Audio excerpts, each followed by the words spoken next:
Hi. Well, we had major rain tonight, as opposed to minor rain. But I guess it only rains minors by Drake's house. Ooh, yeah, that was a joke because Drake's a certified. Why is Richie talking about the Drake beef? They not like us. Just spill water on my dick. Red meat lovers. Well, a cigar made for the vegetarian in me and you. This looks like a Toro, and this was very respectfully sent to me by Uncle Larry. So very much appreciative. What a dark reddish brown, marbled, oily looking wrapper. Very uniform on the marbling and the oiliness and the reddish brown look. So all in all, a very nice looking cigar. This is the Toro. It's got a pig cap and Accenture. Now I reviewed this one time and I don't remember what size, but I feel like it was a fatter size than this, maybe shorter, and I can't recall it. I remember having a good time with it, but not like blown away. But I had it in Colorado. Different altitude. When I bought that, I probably smoked it that night. There's a lot of factors to it, but I found in Colorado, a lot of the shops there kept those cigars very moist, but Colorado has like 20% humidity, so I guess they're worried about cigars drying out. Anyways, though, but who knows? Who knows? Also, my personal experience with Dunbarton tobacco, in the past, especially like with the St. Compromiso, and we're going back years ago, there was sometimes I had it and it was great. And there was sometimes I had it and it wasn't great. And in the past, they admitted on the website, they said something about, they apologize about some type of inconsistency due to, supplies or quality control, whatever. So I guess they're aware of it. But I think Dunbarton, forget about Dunbarton. That's the fact. It's Dunbarton Saka. I met Saka personally. He's a gentleman, and he was having a good time one night at the Smoke Inn in Boynton, and I got to talk to him for about an hour plus towards the end of the night, and just chilled out, had a drink, and I was smoking Mikirta Black. Yeah, yes. We smoked cigars together. It was a great time. Point is, he was great to talk to, and it seems he's the kind of guy, he doesn't rest here. Like, he really actually cares about his customers. And I'm not going to go into stories he talked about, but I mean, like, he's more on the customer side than the corporation side, let's just say that. But the other day, you have to do what you have to do because corporations are the ones that help sell your cigars to the customers. So in a way, it is what it is. It is what it is. Nice cut on that. So we're hoping to have, I'm looking at the cigar with a fresh take. I only had it once, and maybe the one I had, and I don't remember the size. And like I said, I'm not sure if when it just came out or that size came out. Because I think the Red Meat Lovers is a newer concept. I'm not sure how new though. It's not like it's 5 years new. And I don't know if it came out one time in one size and then yearly adding sizes. I could look that up. You could look that up. Here you go. That's 2024. 2024.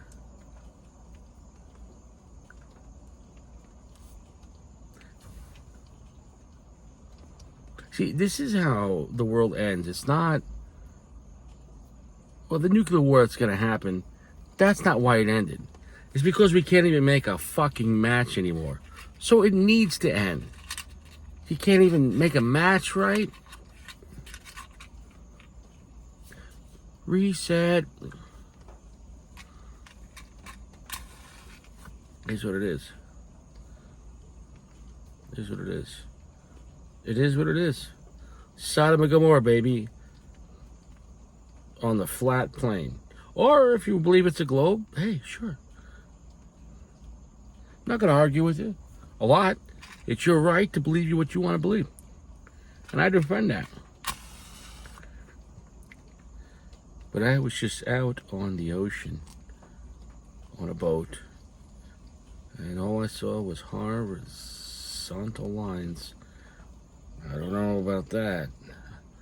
So I can't tell you the earth is flat, square, flat and round. I don't know.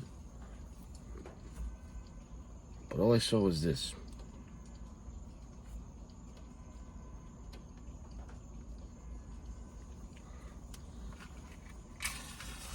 Wow. It's got a hearty smell to it. Let's hope this is a strong one. Soft, gentle heat, I can't stress it enough.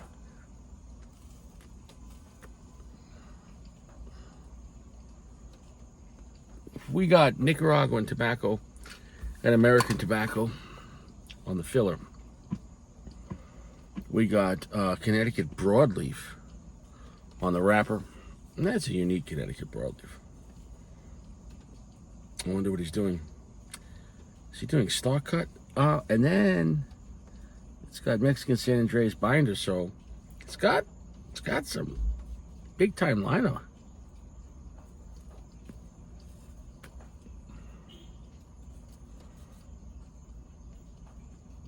As far as the construction, the look, the feel, the draw, I got nothing bad to say. The price point on these, I don't recall what I paid. Was it $12 or $13? I'll have to look up what it costs now. They're definitely not a cheap cigar. It may have an upper mid-tier price point. I'll have to look it up. Oily, buttery finish on the tongue. No, I let this sit out of the cellophane and the bag since I got it. It's been like 5 days or more. So the band can slide. So yeah, I gave it time just to acclimate, but also this being a very thick, hearty blend, and who knows. It's medium strength at the bat.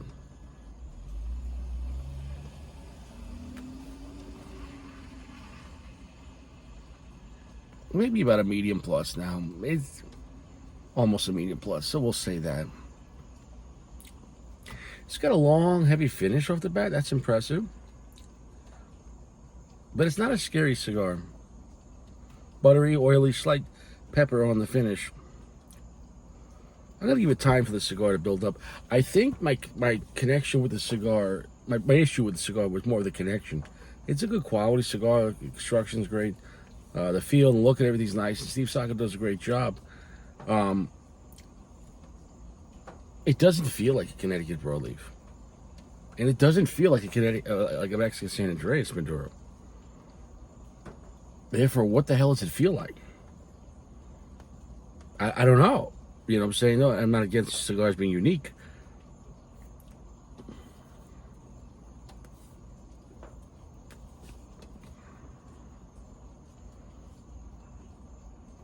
It's just not a bad cigar. And it had,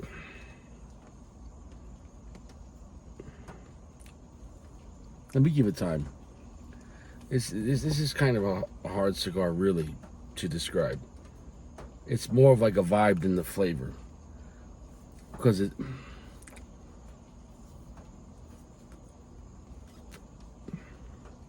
it'd be almost easier to describe this cigar in the texture, in the way the smoke is hitting the tongue and the mouth, and the flavor and the feeling left behind more than the actual flavor. It's very buttery, it's very oily, it's very thick and heavy on the tongue. A little bit of salt, slight black pepper on it, so medium plus right now. Darkness between 65 and 70. It's not. This one doesn't feel that dark.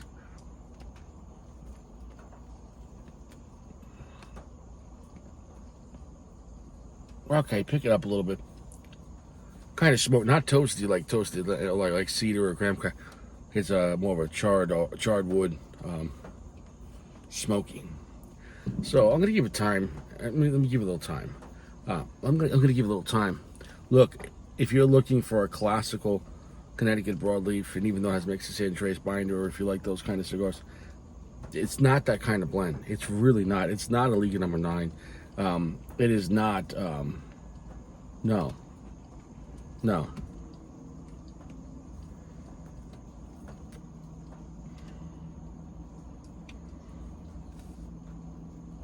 Okay, red peppers, pick it up. It's getting spicier. Thank God. But overall, I think I like the feeling on the cigar, the texture, the oiliness, the heaviness on the tongue, than the actual flavor itself. And that's strange. And that's normally we could talk about all the flavors individually together, how they're put together, and then how it hits you. I feel like the cigar is more of a vibe than actually like paying. Yeah, I don't know how to recommend this cigar. I'm not hating this cigar. I'm not against this cigar. What I'm trying to say is it's not. For me, it's not an easy cigar to love. It's not. You like the Miquierdas. I love the Miquierdas, but you understand what they're trying to do. Whether the blue, the red, or the black, or the Umbagog. My goodness, that's easy to love. Go smoke an Umbagog, then smoke this, and the Umbagog's even cheaper. So am I shitting on this cigar? No. What I'm saying is, forget about hype or it's this brand or it's this guy. Each cigar gets an individual focus. I'm focusing right now, and it's not an easy cigar to love or understand. I like the vibe it's putting out. When I review stuff, I like to describe all the flavor and flavor combined, and the quality, etc., etc., and then compare it to competitors and how it, or if it doesn't have any, or if it's very unique, etc., and then how to recommend it, or how to use this cigar for what type of situation. You know what I'm saying, though?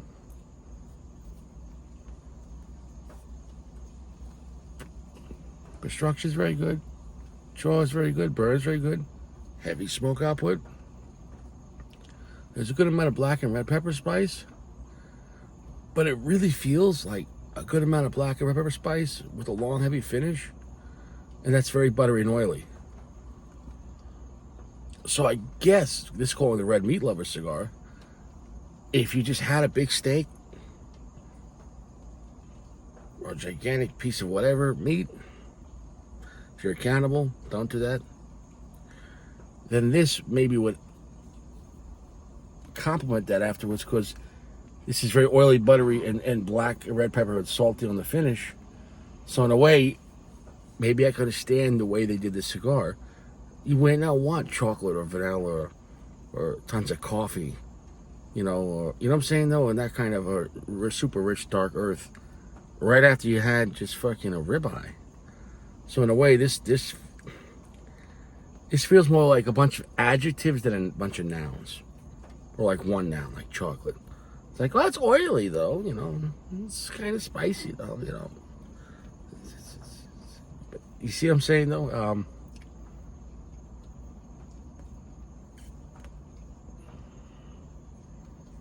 Like, the main character to this cigar is having the steak first. I could actually see it. Because there's charred wood, too, but the charred wood is more like a backup. No, charred wood enhances what you're doing. So, is this a good cigar? Yes. Is it made well? Yes. It's almost medium full. But having this cigar, don't give it to someone who's starving. If someone's starving, they're like, no, I wish I had food. That's just brutal, man. I could see this pairing well after eating meat, because what are the things you like about the meat? Maybe it's oily, it's buttery.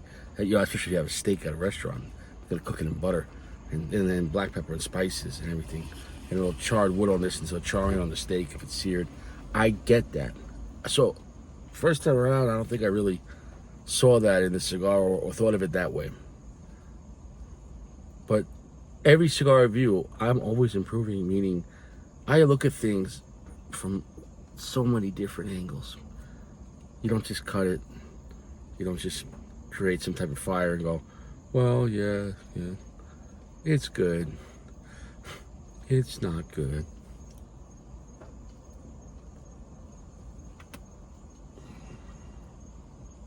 I'm gonna come back.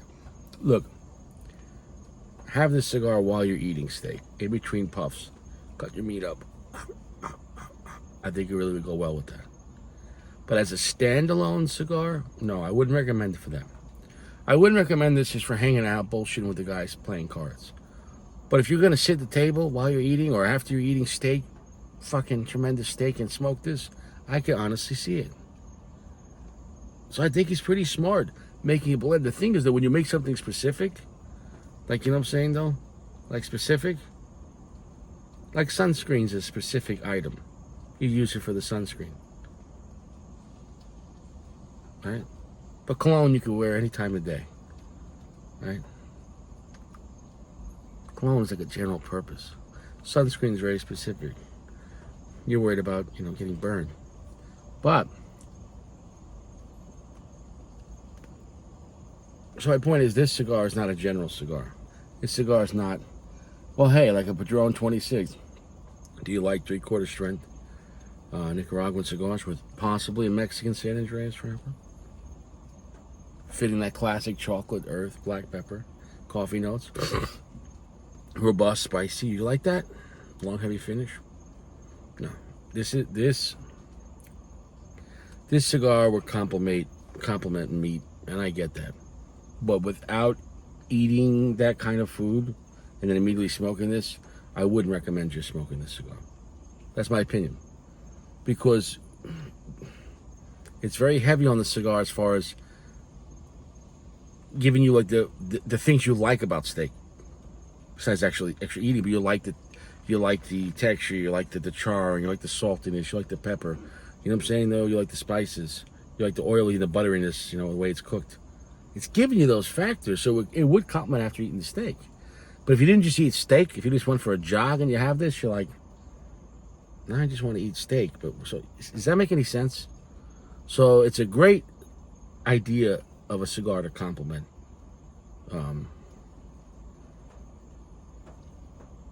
Yeah, I get it. It's specific. This is back. You want the lights on? You want the lights on, baby? Yeah. Construction great. Draw, burn great. Let's get rid of that ash. Solid ash.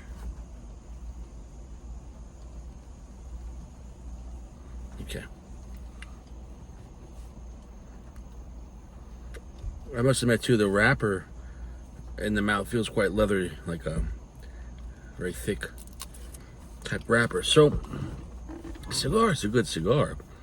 Quality and everything else, construction, sure. Nothing's changed though. This is a very specific use type of cigar. That this is falling into a category that normally doesn't happen. And I'm glad I got to have this connection again, so I appreciate Uncle Larry sending this. I have a second look on this. I had the original maybe about a year ago. The thing is, this type of cigar, it's almost like seasoning in a sense, and texture. This will complement if you're eating meat, steak, whatever the hell, that kind of stuff. I would smoke and eat the steak at the same time. It has the attributes of the things we like in meat. It's juicy, it's tangible, it's charring. The spice, black pepper, red pepper spices on this thing is nice. It's a buttery, oily texture. So, if you want to have a cigar that gives you the experience like you're eating steak without actually getting the meat, then sure, it would go well with the meat. However, as a standalone, I'll stand by it. It reminds me of like I have it the first time. I just didn't look at it that way. But the first time, as a standalone, it's not a bad cigar, but I wouldn't. It's unique that it could pair well with meat. It really does. I could see this doing that. But as a standalone, I'd rather smoke the Umbagog or League Number 9, that kind of party. So if you're gonna buy the red meat lovers, the type of flavor it's giving you is very specific. So it's kind of bizarre, but leave it to Steve Saka to pull that off. It makes sense if you're chewing meat. I can see that. And of course, if you just want to smoke a cigar and enjoy it, I mean, it's your business. But I always like to say, like, you review stuff and why. Why this blend, or what's good about it, what's okay about it, what's not good about it, what's great about it, and recommend the caveats, the little recommendations that to me is understanding the cigar. And this is not a blend that I think is just for smoking a cigar. It's picture like liqueurs, which I don't like, but you're not gonna just drink a liqueur. But if you're making a mixed drink or something like that, or putting it on a dessert, it'll make sense in that context.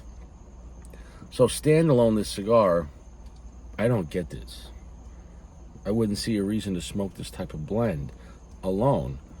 But looking at the flavor that it's giving you, the textures it's giving you, it makes sense to have with a ribeye or a porterhouse. It makes sense. So that's my recommendation. The cigar is going to be, I think, like a 4.5. I think it's a good to very good cigar, and I think it has its place if you're going to be eating meat. And I just can't stress that enough.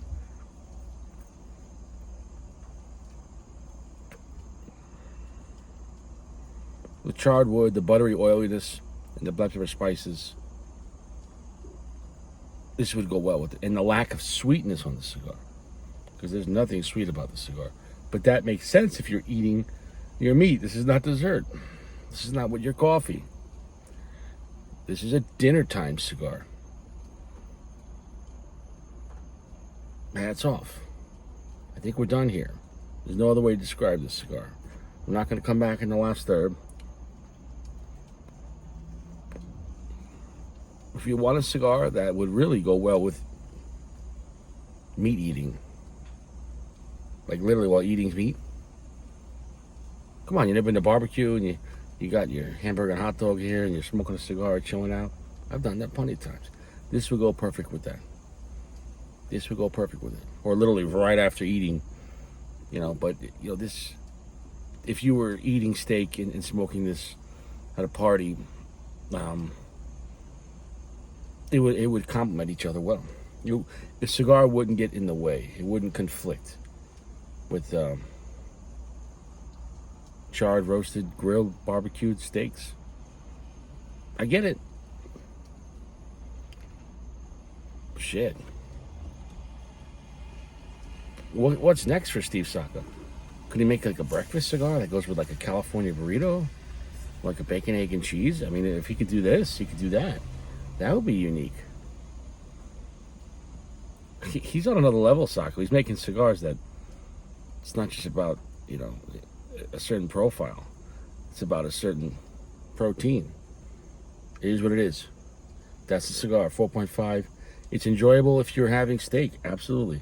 If you're not, it's still gonna have great construction and everything, but the price point and the lack of sweetness, just smoking this alone, I think it's missing certain things that you're like, okay, the cigar is good, but it's not great. But when if you were having this, this would accentuate the best parts of the steak: the buttery oiliness, the spices, the charredness of it.